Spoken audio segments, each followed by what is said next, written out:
Ladies and gentlemen, good morning and good beginning of the week on this Monday, June 17. Here is your press review. And to comment in a few moments, the news, Mr. Kijang Henry is our guest. The fate of Bolloré sailed on June 10 at the port of Douala is the title of L'Economie in its number of this June 17, 2019. This newspaper also notes that while the French group and its partner, APMT, intend to sue the counting of the votes for the award of the container terminal, concession is announced in the economic capital of Cameroon.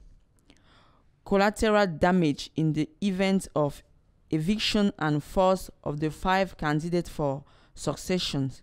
The following on page 5 of your newspaper. L'intégration teaches us that between Cameroon and Equatorial Guinea, there is a wall of shame. Kiosi and Ebebien, the border is closed. In the very near future, the two countries will be separated by a concrete fortress at their land border. This has already been decided by the Equatorial Guinean authorities, who have already started the construction of the breeding trough excavation work. The newspaper stated that Teodoro Obiangema sent an emissary to Paul Biya for explanations. The following on page 4 of your newspaper. Zero tolerance on June 13 on statistical and tax declaration published Eco Matin on the cover. The newspaper specifies, in application of the new provision of the Finance Law 2099, the Minister of Finance, Louis-Paul Motaze, indicated last March that statistical and tax returns are now transmitted to the tax administration exclusively by electronic means. For the colleague, this payment option is part of the pursuit of the dematerialization of procedures, which aims to reduce the cost of tax discipline for companies, including multiple trips, expensive printing of documents in several copies, delays. The following on page 3 of your newspaper. The audacity of the reforms. The Daily Repair traces the fight against corruption, hunting fictitious officials, paying early retirement benefits to state pensioners. The finance minister's measures have enabled Cameroon to achieve 4.0% growth in 2018 against the 3.7% in 2017. The following on page 2 of your newspaper. Nana Akufo-Addo, writing to Paul Biya, reads on the front page of today's Cameroon Tribune, carrying a message from the President of the Ghanaian Republic to his Cameroonian counterpart. The newspaper reports that the Ghanaian Minister of National Security, Albert Kan-Dapaah, was received last Friday at the Unity Palace by the President of the Republic, Paul Biya. The following on page 2 and 3 of your newspaper. 4 police officers killed in an attack, reveal Le Messager today. The newspaper reports that an improvised explosive device explodes as a result of a patrol on June 15 in Otu, a small town in the southwestern regions. Pan-African. La Tribune d'Afrique announces that private sector assistance, a research engine dedicated to the continent's agri-food industry. The newspaper specifies that the African Development Bank announced the launch on Wednesday of a search engine exclusively for the African agri-food industry. The new tool, launched with the African Union, NEPAD, and their partners, is founded by the Private Sector Assistance Fund for Africa. RFI Afrique published on the front page in Sudan. Omar al-Bashir was referred Sunday 16 June to the prosecutor's office in charge of corruption cases in Khartoum. He had not made a public appearance since his dismissal on April 11. Le Quotidien Numérique newspaper in Botswana informed us that the courts are overturning the ban on homosexuality in the country. In Nigeria, 548 Emirates chiefdoms guzzle billions annually. The 19 northern states and the Federal Capital Territory are spending billions on Emirates and chiefdoms annually in their respective areas. Daily Trust investigations have revealed. We remain in Nigeria. The Africa report states that African companies' growth returns for Africa's champions. The following in your newspaper. In Kenya, Business Daily reveals that KAA demands $85 billion for sports and betting. The newspaper states that state agency declares Safaricom a withholding tax agent for the betting Hermes Sarko's bets on deeper ties with banks for expansion. The best employees have these levels. Lawmen's reservations, titled the Algerian daily newspaper El Vatan, fight against corruption and detention of many prominent figures. The condition under which many high-ranking government officials are brought to justice raise concern and apprehensions for some. Hello, Mr. Henry Kejang Atembe. Good morning. Well, good morning to you, Marie-Louise, and to those who are watching you. You are the Secretary General of the Cameroon Association Speaking Journalist, Kamasej. Yes, of course, and of course the editor-in-chief of the English Service of Canada International. That is to say, Canada English. Okay, thank you. My first question: what do you think of the fate of Bolloré to the port of Douala? I think Bolloré is making a lot of news these days across Africa. You see, Bolloré calls the shots in all the major ports from along the coast of Africa. What is happening with Bolloré is not new. Is not new to anyone. Bolloré actually has everything at the ports. Bolloré controls the ports of Douala. Bolloré controls the ports in Kribi. Bolloré controls the port right on the West African coast. So I think as a giant in that sector, the maritime sector, what is happening is having some sort of a political undertone, because competitors certainly want to step in. It shows that Bolloré don't want to lose its grip, within or around the major coastlines of Africa.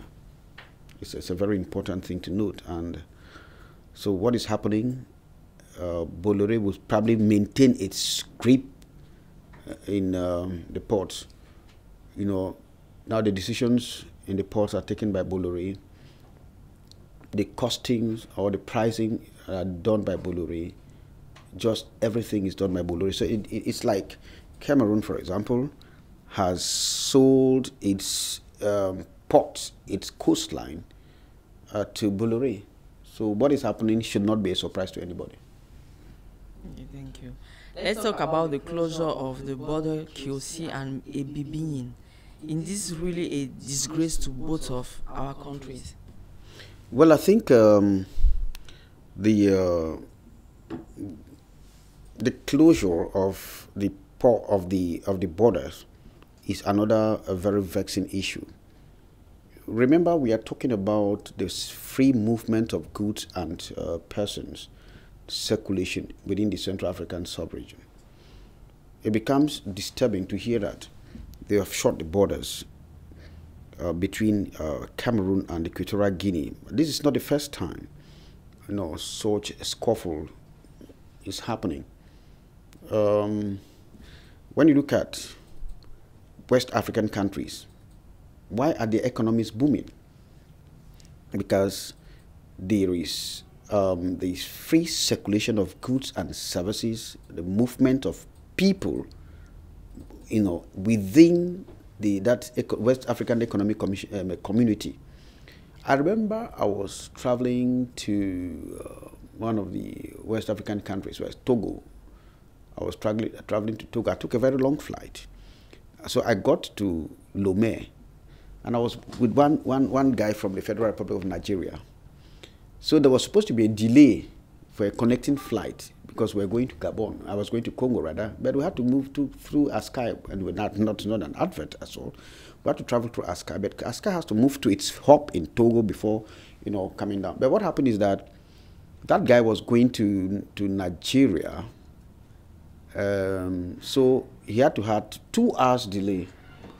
He told me that he will not stay in Lomé, Togo, to wait for a connecting flight. Once he gets to Lomé, he will just pick up his vehicle and drive straight to Nigeria. So whilst we were there 2 hours after they were doing the check-in and so on, but they were calling the guy's name, the guy was already in Nigeria. You see how movement is facilitated in West Africa. But that is what we want in Central African sub-region. The movement of people, the movement of goods and services should be facilitated by the leaders.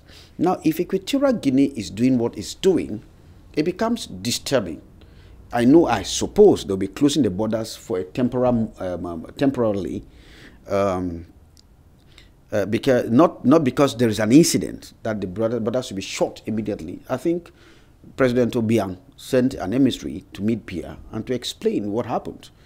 This is not the first time, like I said. Equatorial Guinea sent Cameroonians out of the countries packing, and it became difficult for even Equatorial Guinea to sign the free movement of goods and services. When they had a summit meeting, Equatorial Guinea did not sign, and the free movement of goods and services and people is in the Central African sub-region is being frustrated by Equatorial Guinea. One could understand maybe because of protecting their territory.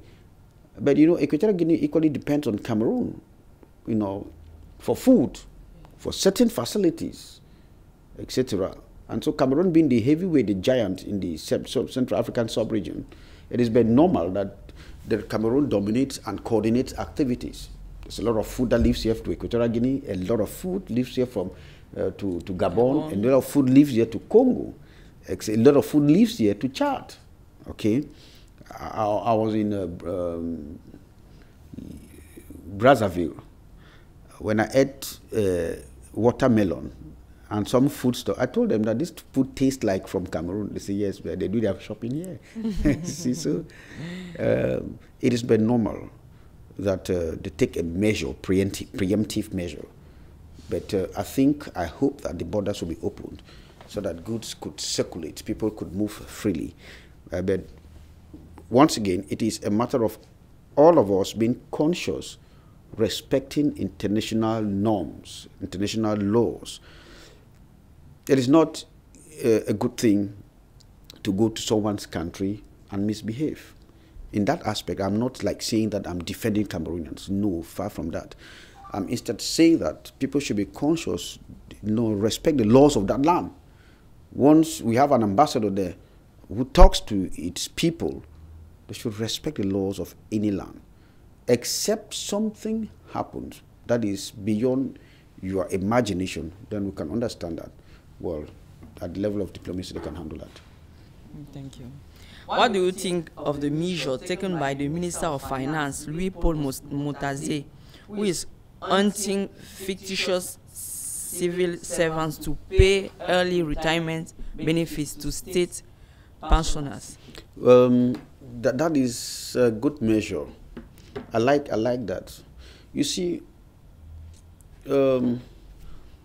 once you work, and as you're going towards retirement, you should not be running behind the government to start asking you documents, bring this, bring that, bring that, bring that. No. It should be automatic. As you are moving on retirement, it should be automatic. Let me tell you, I think Cameroon is one of those very rare countries where some people don't even like to go even on voluntary retirement. I'm sorry to say this. People don't like to go on voluntary retirement. If you want to go on voluntary retirement, you can calculate your retirement dues and pay you off. You understand? Where people are in the public service, they want to die in the public service. If the government should facilitate things so that once you are on retirement, you should not be running. And then we see Cameroonians suffering, to chase files, chasing documents at the Ministry of Finance. Today you will come, they will tell you, bring this document. Tomorrow they will say, bring this document.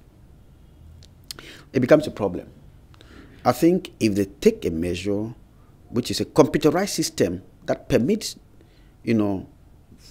civil servants to go on retirement and don't suffer, so that they can have every benefit due, then it is a good thing. Now, another aspect on the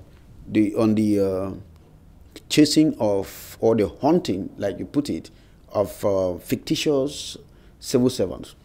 That is, again, another problem. Because the government, to me, it's like the government apparatus has shattered. Once you look at, in the ministry, all the ministries have what we call, in French, I'll put it in French, a fichier, that is a data of all its workers. So if a worker is not there, we should understand. But then, take the case of, which is very common, take the case of the Ministry of Secondary Education, the Ministry of Basic Education. Those two ministries are the ministries where you have a lot of ghost workers. Well, ghost workers would probably mean you are absent. Or it will equally mean somebody is not working, but is surprisingly, he has his name in a data bank. Those two ministries, because teachers are not paid well. It becomes a disturbing issue. You negotiate with your principal, you negotiate with your headmaster, and then off you are gone, maybe to the Americas, to Europe, you are there working, and your salary keeps going through. Your family picks it up. Now the government says, no, they will do a head count, they will do a head count, they give time. Once the government announces that there's going to be a head count, the people come back and they do it and then they move. So it is a problem. One, it is a problem of ripping the government's coffers by those very unconscious people. Either you want to work for this country, Cameroon, or you don't work. Then the government needs to put down measures that will, because we know them, and there are some ghost workers in the country, they don't even work. They go and take salary. Government to post teachers, government has a problem too. You carry a teacher, you post in an environment, you don't pay the teacher. How will the teacher go to? So both ways, there's a problem. You cannot take a civil servant, whatever, who leaves school. You send a civil servant to Maroua. He has never been to Maroua. Without 1 franc, it becomes a problem. How do you leave? So the government has a problem at that level. It is the government that is causing these things. You take someone, I remember a brother, he was transferred to one village in Libya, down the valley there. One, there's no network. Number two, even when the sun is at the middle of the earth, the sun doesn't penetrate there because it's covered. Forest. He doesn't have anything, if you are sick, there's no health center, how do you go there? How do you work in such an environment? So the government says it wants to cleanse the data bank of fictitious workers, of ghost workers, and so on and so forth. The government should be able to do it and do it correctly. And they know, because once these directors take this money, they have their percentage. You have someone who, for example, earns a salary of maybe 300,000 francs. Okay, he's off in the Americas, he's off in Canada, in the Americas, well, from Latin America to Canada or Europe. The director will take 100. So 200 goes to his family here. That's the money his family is feeding on. And then he's working there. That is how it operates. There are those who stay here. I'll take the case of engineers, be they telecommunication engineers, be they mechanical engineers, be they civil engineers or telecoms. They stay here, they work with telecommunications companies, for example, MTN, Orange, Nextel. You cannot work in Camtel because you're a government worker, they will know. MTN, Nextel, they have all these many telecommunication companies, but they abandon their job, they take salaries. We know. Those who are civil engineers, they work with civil engineering companies, or those who are construction engineers, they work. You have those things, beton construction, Bati, Reuni, whatever. They are working there because they are well paid. Now you have somebody who leaves school, you pay that person 125,000 francs. How will the person survive with that money? So the government is a problem. It is the government that is a problem. Now the government doesn't even know how many of its workers exist. And so they want to clean the payroll. They have been saying this thing for the past 20, 25 years. It has not changed. And I don't think it will change now.